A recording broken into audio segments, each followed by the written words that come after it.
ফেব্রুয়ারিতে ত্রয়োদশ জাতীয় সংসদ নির্বাচন। সারা দেশ প্রস্তুত হচ্ছে একটি অবাধ, সুষ্ঠু ও গ্রহণযোগ্য নির্বাচনের জন্য। কি ভাবছেন সাধারণ মানুষ থেকে শুরু করে আগামী জনপ্রতিনিধিরা? সে কথা জানাতে ডিবিসি নিউজের ইলেকশন এক্সপ্রেস ছুটে যাচ্ছে সব সংসদীয় আসনে। এখন রয়েছে সংসদীয় আসন ৮৩, ঝিনাইদহ ৩-এ। CSRM DBC election express. আজ আমরা আছি ঝিনাইদহ ৩ এবং সংসদীয় আসন ৮৩। আজ আমরা সারাদিনই থাকবো ঝিনাইদহ ৩ এবং ৪-এ। আমাদের সঙ্গে যুক্ত হবেন বিভিন্ন দলের যারা মনোনয়ন প্রত্যাশী সংসদীয় আসনে, তাদের সঙ্গে কথা হবে। তারা জানাবেন তাদের এলাকার উন্নয়নের কথা। আমাদের সঙ্গে এই মুহূর্তে যুক্ত আছেন একজন জনপ্রিয় কণ্ঠশিল্পী মনির খান। স্বাগতম আমাদের CSRM ডিবিসি ইলেকশন এক্সপ্রেসে। আপনি তো সংস্কৃত ব্যক্তিত্ব, পাশাপাশি রাজনীতিও করছেন দীর্ঘদিন ধরে মহেশপুর এবং কোটচাঁদপুরে। কতটা সাড়া পাচ্ছেন এবং এই যে আপনার তো পরিচিতটা অনেক বেশি, সেটা কেমন লাগছে? না, ধন্যবাদ। আমরা তো আসলে এলাকার মানুষের সাথে সাংঘাতিকভাবে সম্পৃক্ত। প্রতি মাসেই আমি ২-১ বার আসা যাওয়া, রাজনীতির বাইরেও এটা আমার চর্চা ছিল।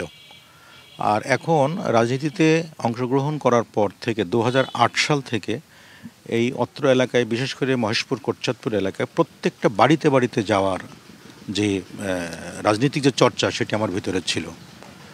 ২০০৮ থেকে ২০১৮ পর্যন্ত একটা নামে মাঠে কাজ করেছি, আর আবারও শুরু করেছি এই নির্বাচনকালীন সময়ের অনেক আগ থেকেই। যার কারণে যেহেতু মানুষের সাথে সুরের বন্ধন একটা দীর্ঘদিন ধরে আছে, মানুষ গেলে মানে একটা অন্যরকম আবেদন সৃষ্টি হয়, মানুষের মধ্যে অন্যরকম একটা উৎসাহ সৃষ্টি হয়। আপনি দেখবেন যে আজকে সকালবেলা, এখন তো মানুষের প্রচুর কাজ, তারপরও দেখেন মাঠ ভরে গেছে। মানুষ কাজ ফেলে চলে এসছে যে না, ভাইয়ের সাথে যাব।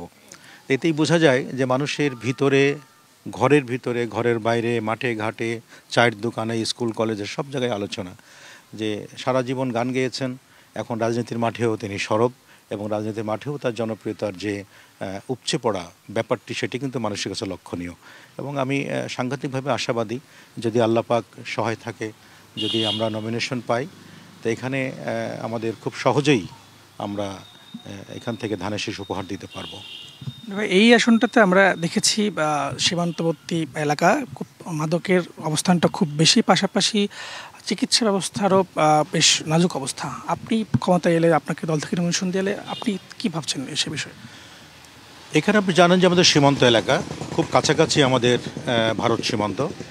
এখান থেকে অনেক কিছুই চোরাচালানি যেটা বলা হয়, সেখানে এটা ব্যাপক পরিমাণে বেড়ে গেছে। সেটা বেড়ে যাওয়ার মূল কারণও ছিল বিগত 15 থেকে 16 বছর নিয়ন্ত্রণহীন অবস্থায় ছিল। সেখানে এখনও কোনো অনৈতিক কর্মকাণ্ড ছিল না যে বাংলাদেশ তথা বিভিন্ন বর্ডার এলাকাতেই সেগুলো হয়নি। যেমন মাদকের আদান প্রদান, ব্যবসায়িক বিভিন্নভাবে বিভিন্ন দিক থেকেই এ দেশের ক্ষতি করার জন্য, দেশের ভিতরের যে বিষয়গুলিকে নস্যাৎ করার জন্য যথেষ্ট পরিমাণের ভূমিকা তারা রেখেছেন।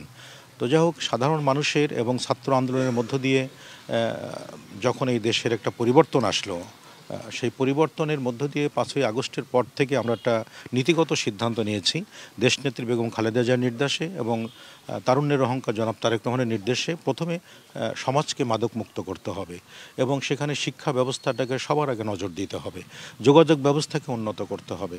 আপনি জানেন আমাদের এলাকায় যে দত্তনগর কৃষি ফার্মটা আছে, এটা এশিয়া মহাদেশের বড় ফার্মের একটি ফার্ম।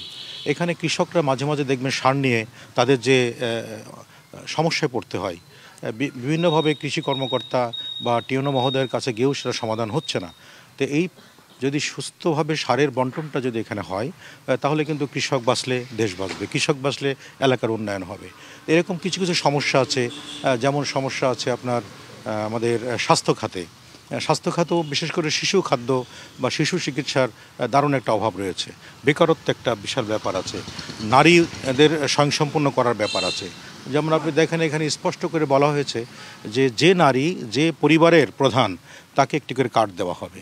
যদি নারী স্বয়ংসম্পন্ন হয়, তার স্বামীর প্রতি বা তার বাবার প্রতি বা তার ছেলের প্রতি, আর তার আপনার একটা বিষয় প্রশ্ন করি, যেহেতু বিগত 1 দশকে আমরা দেখেছি অনেকেই বলছেন সংস্কৃত খাত থেকে অনেকটা ধ্বংসের মুখে নিয়ে গেছে। আপনি ক্ষমতায় এলে সংস্কৃতি নিয়ে আপনার পরিকল্পনা কি?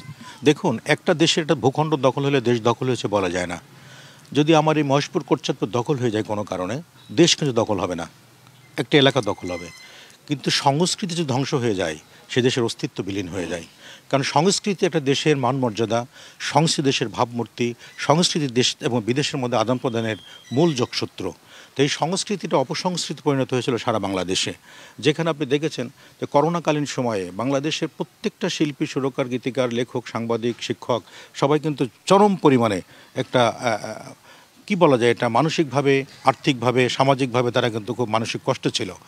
কারণ একটা মানুষের যখন সম্মান তৈরি হয় তখন কিন্তু কারো কাছে হাত পাততে পারে না, নীরবে নিভৃতে সেগুলো সহ্য করে। তা করোনাকালীন সময় দেখেছি মানুষের কি দুরবস্থা গেছে।